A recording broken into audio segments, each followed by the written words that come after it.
Good morning, students. In last days, we have studied about the gases. Today, we are study about water vapors and dust particles. नमस्कार। पिछली video के अंदर हमने जो atmosphere का जो हमारा कंपोजिशन था, जिसमें हमने गैसेस के बारे में पढ़ा था और उनकी विशेषताओं के बारे में पढ़ा था। आज हम वाटर वेपर्स और डस्ट पार्टिकल के बारे में पढ़ेंगे। तो चलिए स्टार्ट करते हैं।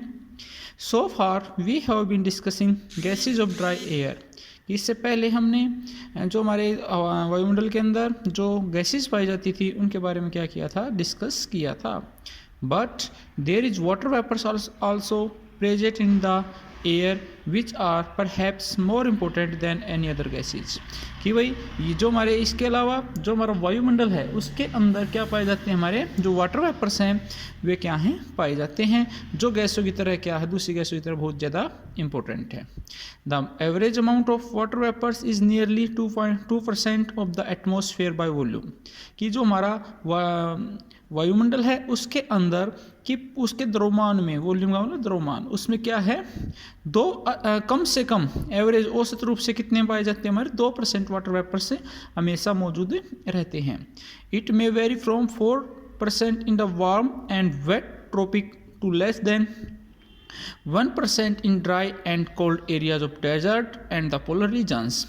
ये कहा जाता है कि सबसे ज़्यादा कि जो हमारे गर्म है और जो हमारे आर्द्र क्षेत्र हैं उन क्षेत्रों में 4%, और जो हमारे शुष्क और ठंडे मरुस्थल हैं और जो हमारे पोलर रीजन्स हैं, जो हमारे मतलब ध्रुवीय क्षेत्र हैं, वहाँ पर कितने परसेंट मिलते हैं, हमारे 1% तक क्या पाए जाते हैं, हमारे वाटर वेपर्स मिलते हैं। Even the driest air has some proportion of water vapours. जो हमारी ड्राइस्ट एयर है उसमें भी जो सबसे शुष्क हवा होती है ना, उसके भी अंदर भी क्या पाई जाती है, कुछ ना कुछ परसेंटेज में क्या पाए जाते हैं, वाटर वेपर्स मिलते हैं। The amount of water vapours decrease with altitude. कि भाई जैसे जैसे हाइट बढ़ेगी, ठीक है, वैसे वैसे क्या होगा, वाटर वेपर्स की जो मात्रा है वो क्या होती चली जाएगी, कम होती चली जाएगी। It is estimated that half the water vapors in the air lies below an altitude of about 200 meters.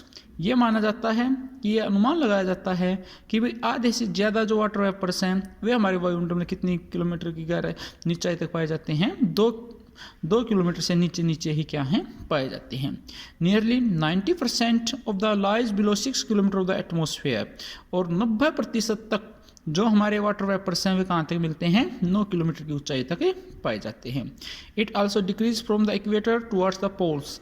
और जैसे जैसे हम भूमध्य रेखा से किसकी तरफ जाते हैं, पोल की ध्रुवों की तरफ जाते हैं, तो इनकी मात्रा क्या होती चली जाती है, कम होती चली जाती है। क्योंकि हमें पता है जो इक्वेटरी रीजन है वहाँ पर डेली क्या होती है बेटे, बारिश होती है, इसलिए वहाँ पर वाटर वेपर्स की जो मात्रा है वो कैसी मिलेगी, ज़्यादा मिलेगी। और जैसे जैसे हम भूमध्य रेखा से कहाँ पर जाएंगे, ध्रुवों की तरफ जाएंगे, वैसे वैसे जो हमारी वाटर वेपर्स की जो मात्रा वो क्या होती चली जाएगी, घटती चली जाएगी। Water vapors absorb part of the insolation from the sun and reduce its amounts reaching the earth's surface। कि जो हमारे जल वाष्प है, जो सौर विकिरण कहाँ पर आती हैं, पृथ्वी या सूर्य ताप जो सौर किरणें पृथ्वी की तरफ आती हैं उनको क्या कर लेता है, एब्जॉर्ब का मतलब अवशोषण कर लेता है, और उनको कहाँ तक आने से रोकता है, पृथ्वी के धरातल तक आने से रोकता है। It also preserves the earth radiate heat. इसके अलावा जो हमारी गुप्त पृथ्वी के द्वारा छोड़ी गई जो हमारी उष्मा उसको भी क्या कर देता है बेटे, प्रिजर्व अपने पास मतलब इसको पृथ्वी के धरातल से बाहर नहीं जाने देता है। It thus act like a blanket along the earth neither to become too cold not too height. इसलिए ये किसकी तरह काम करता है, एक हमारा जो ब्लैंकेट होता है उसकी तरह काम करता है। न तो पृथ्वी को ज़्यादा गर्म होने देते हैं और न ही ज़्यादा पृथ्वी को ठंडा होने देते हैं, कौन, वाटर वेपर्स। नेक्स्ट हमारा है डस्ट पार्टिकल्स। देखिए, when air blow as winds, जब हवा किसके रूप में बहती है, पवन के रूप में बहती है, विद सफिशिएंट स्पीड, एक निश्चित गति के साथ, it carries large quantities of dust particles and keep them suspended in it. और अपने साथ क्या लेकर चलती है, बहुत अधिक मात्रा में क्या लेकर चलती है, जो हमारे धूल कण हैं उनको लेकर चलती है। They are derived from different sources and include sea salt, fine soil, smoke, soot, ash, pollen, dust and disintegrated particles of meteors, कि भाई जो हमारा सोर्स है किसका, डस्ट पार्टिकल का, वो क्या क्या है, मिट्टी है, स्मोक है, राख है, डस्ट है, और यहाँ तक कि हमारे जो मेट्रोइस मतलब अर्थात जो उल्का पिंड के जो कण हैं जो विस्फोट टूटते हैं उनसे जो धूल कण निकलते हुए भी इसमें क्या है शामिल किए जाते हैं। Although dust particle are mostly concentrated in the lower layer, कि भाई ये माना जाता है कि जो हमारे डस्ट पार्टिकल हैं वे कहाँ पर पाए जाते हैं, अधिकतर जो सबसे निचली लेयर है उसके अंदर डस्ट पार्टिकल पाए जाते हैं। कन्वेंशनल एयर करंट्स में carry them to great height, लेकिन जो हमारे संवहनीय धाराएं हैं वो इनको क्या कर लेती हैं बेटे, ज़्यादा हाइट तक पहुँचा देती हैं। The amount of dust particle is more in sub tropical and temperate area because of dry and windy conditions than in the equatorial and polar regions, कि भाई ये हमारा ये कहा गया कि जो सब ट्रॉपिकल एरिया है और जो टेम्परेट एरिया है यहाँ पर डस्ट पार्टिकल क्या है बेटे, ज़्यादा पाए जाते हैं। क्यों? क्योंकि यहाँ पर शुष्क क्षेत्र है और हवाएं चलती रहती है। इसकी बजाय जो कम कहाँ पर मिलते हैं, हमारे जो भूमध्य रेखीय क्षेत्र है और जो पोलर रीजन्स है वहाँ पर क्या मिलेंगे, आपको कम मिलेंगे। These dust particles are significant from meteorological stand point, कि भाई ये जो डस्ट पार्टिकल होते हैं ये जो हमारे मौसम वैज्ञानिक होते हैं उनके लिए मौसम विज्ञान के अकॉर्डिंग बहुत ही ज़्यादा महत्वपूर्ण होते हैं। Many of them act as hydroscopic nuclears around which water vapours condense to produce cloud, कि भाई जो हमारे जो डस्ट पार्टिकल्स होते हैं इनके चारों तरफ कंडेंसेशन होता है जिससे किसका निर्माण होता है, क्लाउड्स, बादलों का निर्माण होता है। They also interact and reflect insolation, इसके अलावा ये जो हमारा सूर्य ताप है उसको क्या करते हैं, रिफ्लेक्ट मतलब परावर्तित भी कर देते हैं। Dust in the air produce marvelous optical phenomena of red and orange which in the sky at the sunrise and the sunset which are known as dawn and dusk respectively, कि भाई जब ये हमारा जो सूर्य और सूर्य उदय होता है और जो सूर्य अस्त होता है उस समय आसमान का रंग जो एक तो लाल होता है और एक नारंगी होता है। इस प्रकार की जो छटाएं दिखाई देती हैं उन्हें सूर्य उदय के समय डाउन के नाम से जाना जाता है और जो हमारा सूर्य अस्त होता है उसे डस्क के नाम से जाना जाता है। Beside dense haze and smoke are also caused due to the presence of dust particle, इसके अलावा जो धुंध है और जो कुहासा है, ठीक है, वो भी किसका परिणाम है, हमारा जो डस्ट पार्टिकल्स हैं उनका ही क्या है, परिणाम है। Sky looks blue due to the presence of dust particles in the atmosphere, और जो हमारा स्काई है, जो हमारा क्या है, जो क्या कहते हैं आसमान है, वो जो नीला दिखाई देता है वो किसके कारण दिखाई देता है, डस्ट पार्टिकल्स की उपस्थिति के कारण क्या है, नीला दिखाई देता है। क्लियर? तो ये था हमारा water vapours composition of atmosphere. अब हम पढ़ते हैं स्ट्रक्चर ऑफ एटमॉस्फेयर। देखिए, structure of atmosphere, the atmosphere consist of almost concentrated layers of air from bottom to its highest limit, कि भाई जो हमारा एटमॉस्फेयर है इसके अंदर क्या है, जो इसकी हवा है वो लेयर्स के अंदर मिलती है नीचे से ऊंचाई तक। These layer differ from one another with respected to density and temperature, और जो प्रत्येक लेयर होती है वो घनत्व के अनुसार और टेम्परेचर में क्या है, एक दूसरे से क्या होती हैं बेटे, अलग होती हैं। On the basic of chemical composition, रासायनिक कंपोजिशन के आधार पर the atmosphere is divided into 5 broad categories, ठीक है। तो हमारा जो एटमॉस्फेयर है वो कितने हिस्सों में बांट दिया है, 5 हिस्सों के अंदर बांट दिया है। फर्स्ट हमारा देखिए ट्रोपोस्फेयर, देखिए 5 लेयर्स हैं। सबसे पहले ट्रोपोस्फेयर, फिर स्ट्रेटोस्फेयर, फिर मेसोस्फेयर, फिर आयनोस्फेयर और फिर एक्सोस्फेयर। ये 5 जो हमारी जो लेयर्स हैं किसकी, हमारे जो वायुमंडल की, उसमें हमने क्या है एटमॉस्फेयर को डिवाइड किया। तो फर्स्ट इज ट्रोपोस्फेयर। देखिए, this is the lower most layer of the atmosphere, सबसे जो नीचे वाली जो हमारी लेयर है उसका क्या नाम है, ट्रोपोस्फेयर, अर्थात सौरमंडल है बेटे, ठीक है। ये सबसे नीचे वाली परत है। It average height is 16 kilometre, although it is only 10 kilometer at the poles and extend up to 18 kilometre at the equator, कि इसकी औसत ऊंचाई कितनी है बेटे 16 किलोमीटर है, और ध्रुवों पर इसकी ऊंचाई 10 किलोमीटर तथा भूमध्य रेखा के ऊपर इसकी ऊंचाई 18 किलोमीटर के आसपास पाई जाती है। Thickness of the troposphere is the greatest of equator due to the upward transportations of heat by strong conventional currents, कि भाई यहाँ पर जो ट्रोपोस्फेयर क्यों है, थिकनेस ऊंचाई पर क्यों है, क्योंकि जो भूमध्य रेखा है उसके आसपास क्या चलती है बेटे, कन्वेंशनल धाराएं चलती हैं, जिसके कारण जो हीट है ऊष्मा उसको कहाँ तक पहुँचा दिया जाता है, ऊंचाई तक पहुँचा दिया जाता है।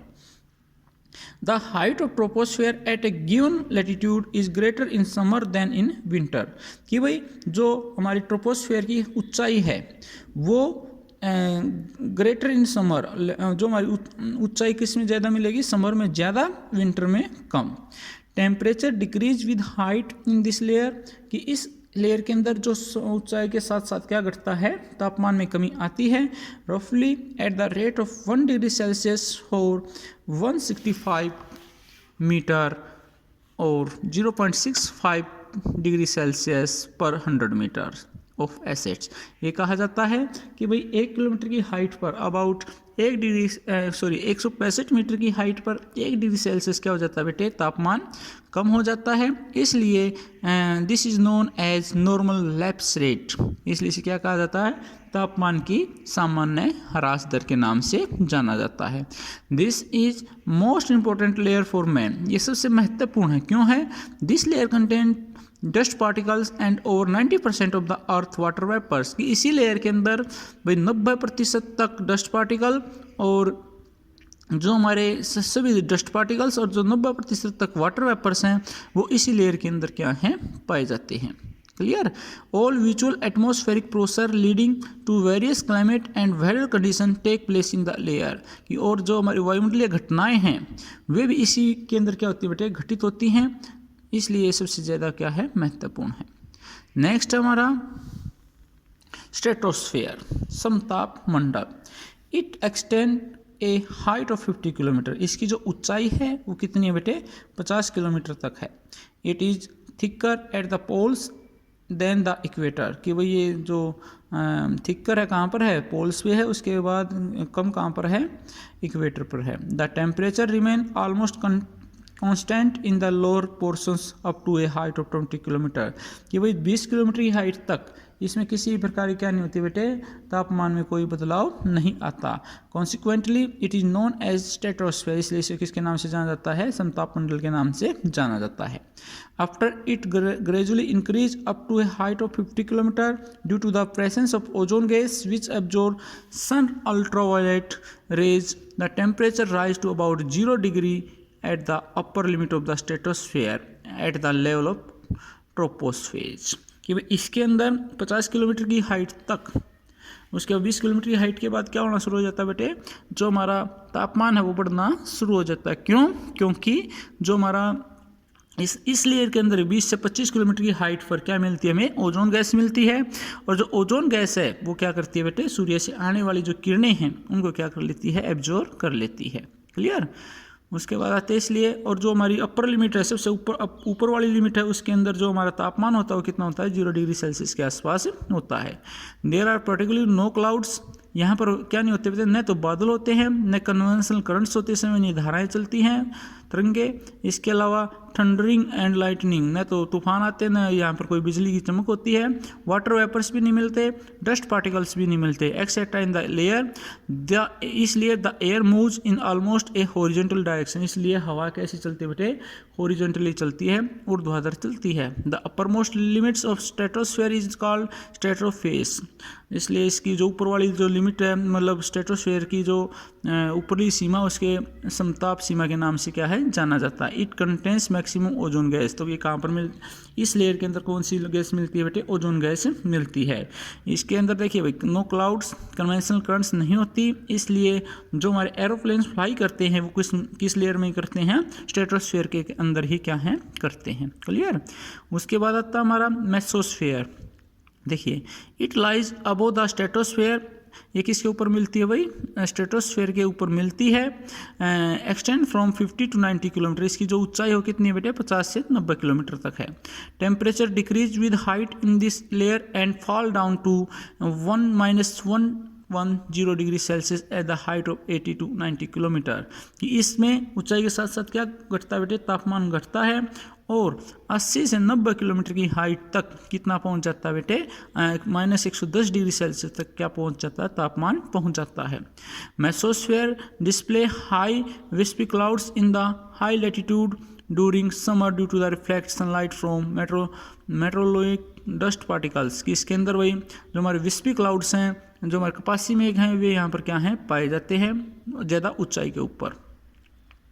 The upper limit of mesosphere is known as mesopause, इसलिए मध्य सीमा के नाम से क्या है, इसको जो ऊपरी सीमा उसके नाम से जाना जाता है।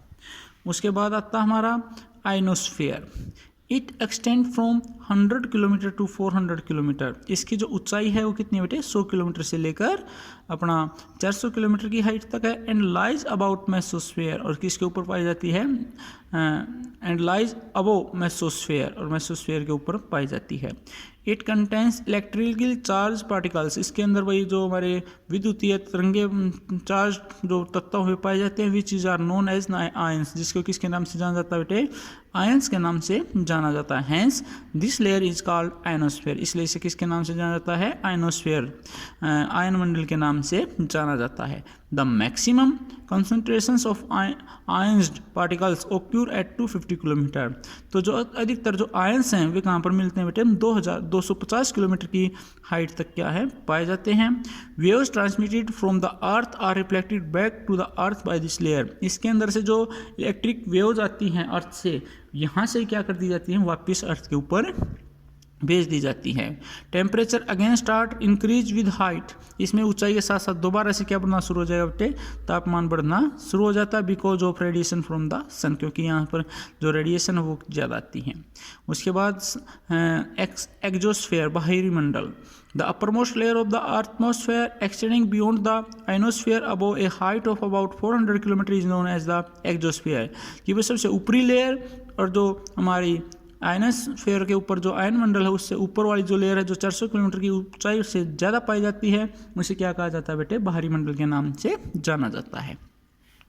नेक्स्ट हमारा elements of weather and climate. Temperature, pressure, wind, moisture and precipitation are the principal elements of the weather and climate, कि भाई इसके मौसम और जलवायु के तत्व भाई, तो तापमान, वायुदाब, पवन, आर्द्रता एंड वर्षण, और जो हमारा वर्षण है ये किसके महत्वपूर्ण तत्व होते हैं बेटे, मौसम और जलवायु क्या है, महत्वपूर्ण तत्व होते हैं। Thank you, lesson complete, have a nice day.